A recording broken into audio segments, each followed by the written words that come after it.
నమస్తే, నేను మీ కుప్ప పద్మిని. ఇన్నాళ్ళు మీ సపోర్ట్‌ని నాకందిస్తూ, మీ ప్రేమని నాకందిస్తున్న ప్రతి ఒక్కరికి కృతజ్ఞతలు. ఇప్పుడు చూడబోతున్న ఈ వీడియో కూడా ఖచ్చితంగా మీకు ఉపయోగపడుతుంది. లైక్, షేర్ అండ్ సబ్స్క్రైబ్ చేసి మీ ఇష్టాన్ని, అలాగే మీ సపోర్ట్‌ని నాకందించండి. అలాగే ఈ వీడియో పట్ల మీ అభిప్రాయాన్ని కామెంట్ సెక్షన్‌లో కామెంట్ చేసి నాకు తెలియజేయండి.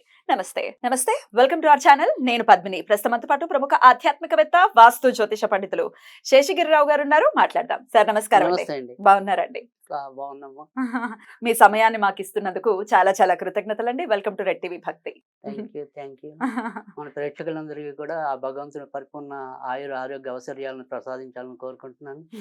గోచారంతో సంబంధం లేకుండా అందరి జీవితాల్లో కూడా వెలుగులు కావాలని కోరుకుంటున్నాను. మనస్ఫూర్తిగా మేము కూడా అదే కోరుకుంటున్నాం. కాకపోతే గోచార రీత్యా ఉండేటటువంటి ఫలితాలు ఖచ్చితంగా ఉంటాయి. గ్రహచారం ఒక ఒక మేజర్ రోల్ ని ప్లే చేసినప్పటికీ గోచారం కూడా ఆ రోల్ ని ప్లే చేస్తుంది. కాబట్టి నేను మిమ్మల్ని ఇప్పుడు గోచార రీత్యా ద్వాదశ రాశులకి కూడా, అంటే ఇప్పుడున్న గోచార రీత్యా ద్వాదశ రాశులకి ఎట్లాంటి ఫలితాలు రాబోతున్నాయి అనేది అడగదలుచుకున్నానండి. ఒక పక్క శుక్ర కుజ శనులు కలిసి ఉన్నారు కుంభరాశిలో. అలాగే బుధుడు, రాహు, అలాగే రవి కలిసి ఉన్నారు మీనరాశిలో.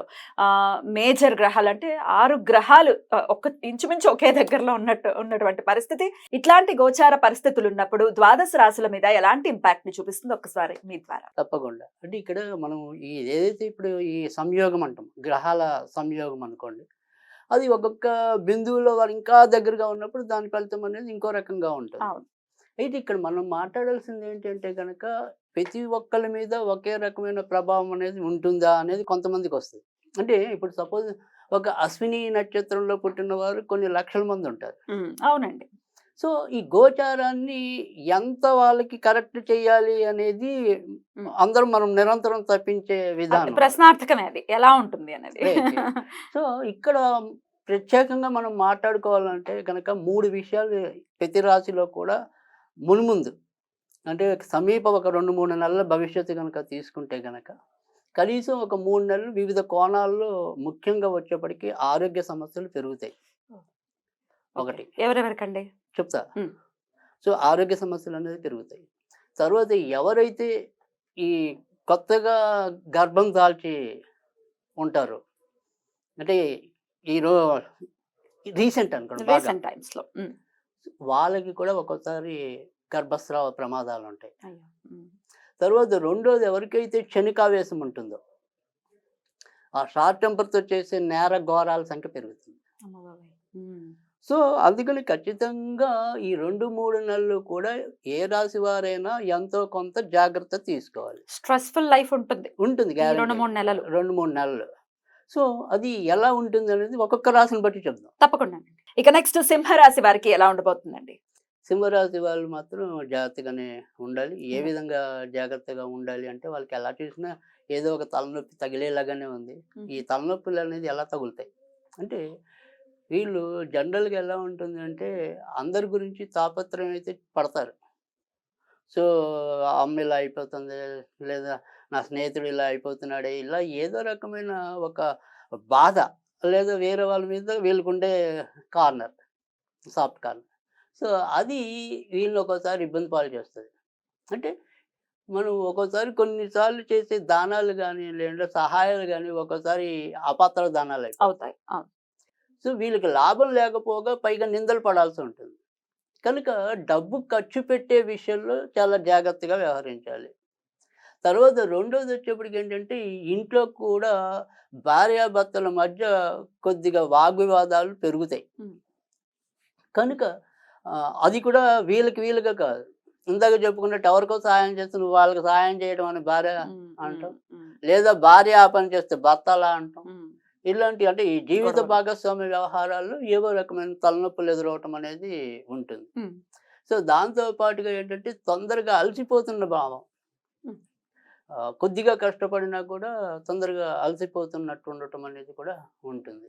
కనుక ఈ ఏదైతే సింహరాశి ఉందో ఆ సింహరాశి వారికి అయితే ప్రస్తుతం ఒకటి వదిలితే ఇంకోటి ఉంటుంది.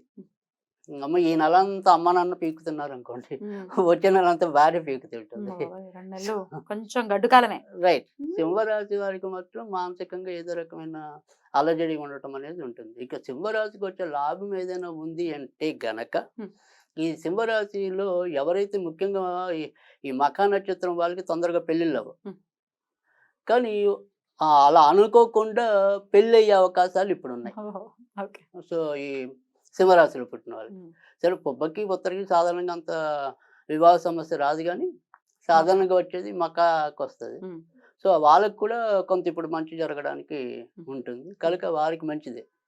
సరే ఇంకా వ్యాపారస్తులు ఎవరైనా ఉంటే వాళ్ళకి పెద్ద చెప్పుకోదగ్గ ఇబ్బందులైతే ఏమి ఉండవు. సో, ఫైనాన్షియల్‌గా కూడా ఏమి ఫైనాన్షియల్‌గా కూడా మరి ఏముండదు. ఖర్చులు అధికంగా అవుతాయంతే తప్ప రాబడి ఉండదు అని కాదు. రాబడి ఎలాగో ఉంటుంది. రాబడి ఎలాగో ఉండదు. కానీ నేననేది ఏంటంటే, ఆ రాబడిని సద్వినియోగం చేయండి అంటున్నా. చేయాలి. కరెక్ట్.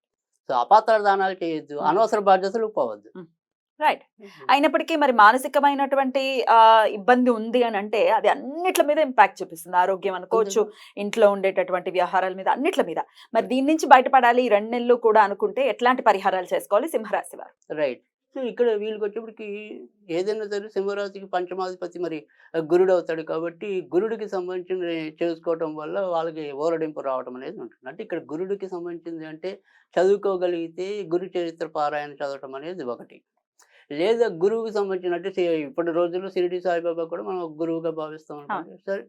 లేదు దత్తాత్రేయుడు అనుకోండి. లేదా ఆళ్ళు ఎవరైతే గురువు అనుకుంటున్నారో వాళ్ళు. ఈ గురువుకి సంబంధించిన ఆలయాల సందర్శన లేదా అక్కడ ఏమైనా పూజలు చేయించుకోవటం అనేది కూడా వీళ్ళకి మంచి చేస్తుంది. సరే ఇందాక నేను ఎప్పుడు కూడా 2 రకాలు చెప్తాను. ఒకటి చేసే వాళ్ళకి చేసేలాగా చెప్తాను. చేయని వాళ్ళకి చేయనట్టుగా కూడా చెప్తాను. సరే ఇక్కడ మనం ఎవరైనా చేయట్లా. ఇలా అంటే పూజలకెళ్ళేంత తీరిక లేదనుకోండి. లేదా నాకు అసలు అవి ఇష్టమే కాదు.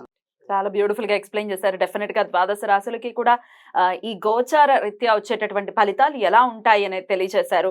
అలాగే రెమెడీస్ కూడా చెప్పారు, రాశి వైజ్ కూడా చెప్పారు. కాబట్టి అందరికీ కూడా ఈ 2 నెలలు చాలా బ్యూటిఫుల్ గానే వెళ్ళాలని మనస్ఫూర్తిగా తప్పకుండా అందరూ వెళ్ళాలని మనకు కూడా కోరిక అదే. తప్పకుండా మీ సమయం ఇచ్చి మాకు ప్రిడిక్షన్స్ ని తెలియజేసినందుకు చాలా చాలా కృతజ్ఞతలండి. నమస్కారం. Thank you.